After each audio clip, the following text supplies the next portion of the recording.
Hi, my name is Alexia. I'm going to be doing this presentation on mucosal immunity and its controlling mechanisms, and I'll also touch on some of the emergent concepts that hold the potential to control immunity.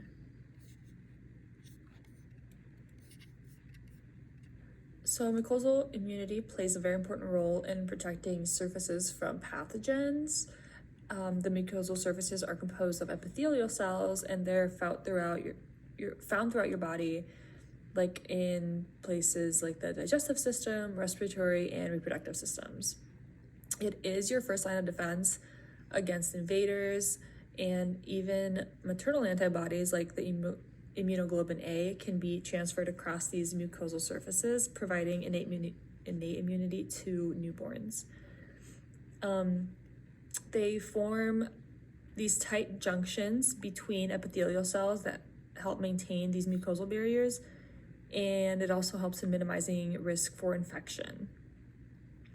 They are made up of defensins, which are host defense peptides, lysozymes, proteins that play an important role in innate immunity, and those IgA antibodies I mentioned, which inhibit pathogen growth. And finally, they also help regulate the microbiome by maintaining a symbiotic relationship between the host and the microbes. So there are a few pattern recognition receptors, PRRs, that are really important in immunity. And that includes the toll-like receptors, the nod-like receptors, and the rig-like receptors. Though they each have their own individual role, together they detect many opponents and initiate the innate immune system. There are some genetic variations in the major histocompatibility complex, the MHC, that influence the presentation of the antigen and the activation of the T cell, which is what forms the adaptive immune response. And finally, there are these cytokine genes. I included a few of them, like the IL-10, that plays a crucial role in regulating immune responses and maintaining immune homeostasis, and it helps to limit excessive inflammation. IL-17 promotes inflammation and host defense against the pathogens, and IL-2, which helps with the function of the survival of the T cells.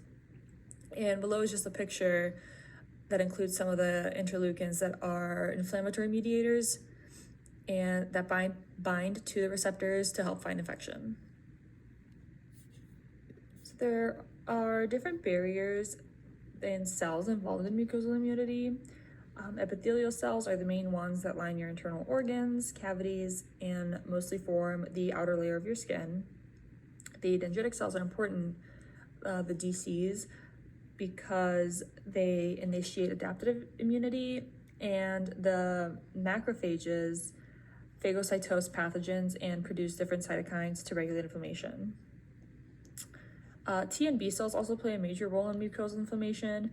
So the effector T cells promote inflammation, while regulatory T cells kind of help control it. And they're very important because they maintain self-tolerance by controlling the expansion and activation of the co-receptors CD4 and CD8. And the dendritic cells, macrophages, B and T cells are all part of a collection of immune cells called the mucosa-associated lymphoid tissue, or also known as MALT. They are sites of development for the adaptive immune response. And here's an image of some of the barriers we have in our bodies.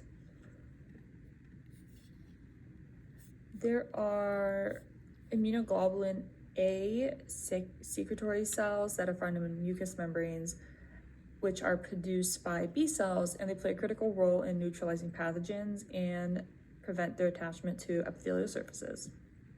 The cytokines and the chemokines are soluble mediators that are released by immune cells that help regulate inflammation and recruit immune effectors to mucosal sites and maintain tissue homeostasis.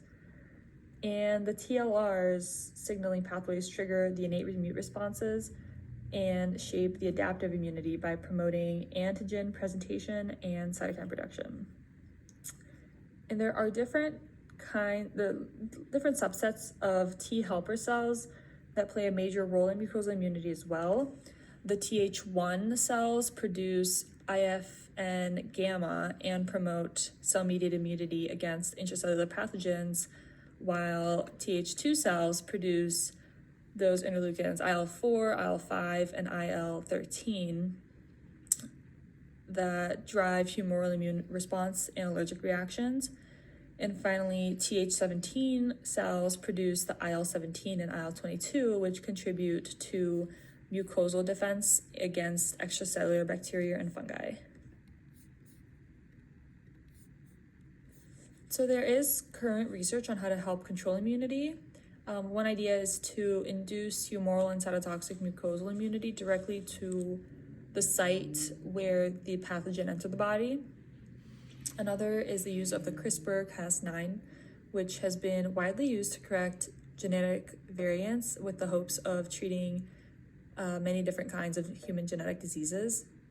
So this specific study, they're saying that CRISPR has the potential to target genes for immunomodulation in autoimmune diseases like RA, IBD, MS, diabetes, and SLE. Many genetic variants that contribute to the development of autoimmune diseases are mostly associated with T cells. For example, the FOXP3 gene and regulatory T cells play a huge role in immunological tolerance and in immunodysregulation.